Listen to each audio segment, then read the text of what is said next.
Triple fire threat. Brush fires erupting across the area. The most dangerous in Fairfield, where evacuation orders have been lifted and families are back home tonight. But fire crews still in a race to put out the flames.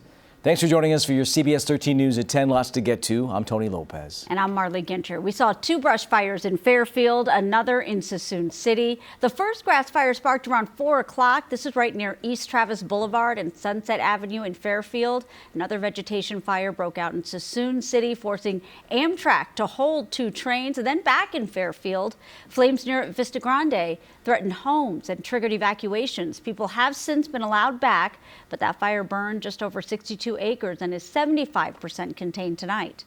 And with that, your reporter Madison Keevy is live in Fairfield in a neighborhood doused with fire retardant and the cleanup that I'm sure it's still going on, Madison. Tony, just a bit, but you won't hear complaints from neighbors that live in this neighborhood, even with some pink stains on their driveways and the road. They see that as a sign of an aggressive firefight to protect their homes. Pink on rooftops, on the ground, and the windows.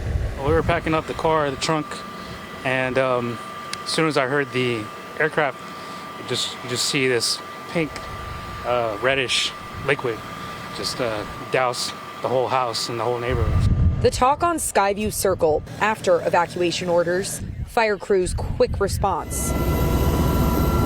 Retardant rained down as smoke and flames barreled towards this neighborhood. Would I rather have a pink house than a burned down house? Absolutely.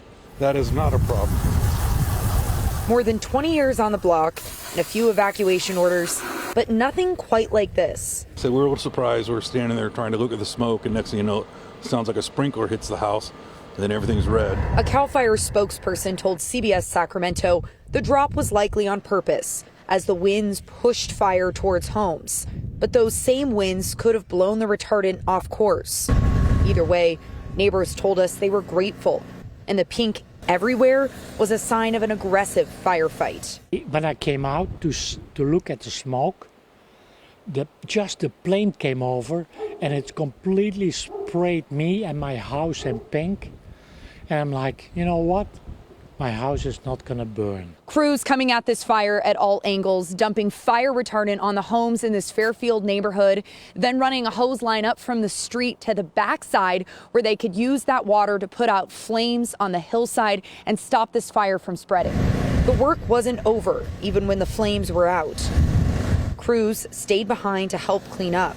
The neighborhood a little wet and the air a little smoky, but still very much standing. And they saved our neighborhood. I am so glad I live here and can trust on their service. It is absolutely impeccable.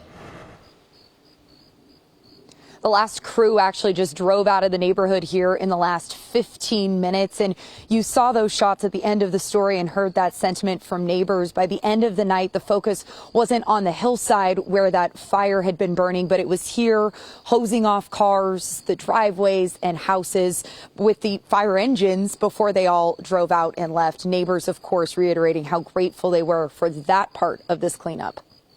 Yeah. So they were out there for 6 hours then, really, because this all started around 4. Busy out there. It's it's nice to see, though, that the neighbors are understanding that this needed to happen.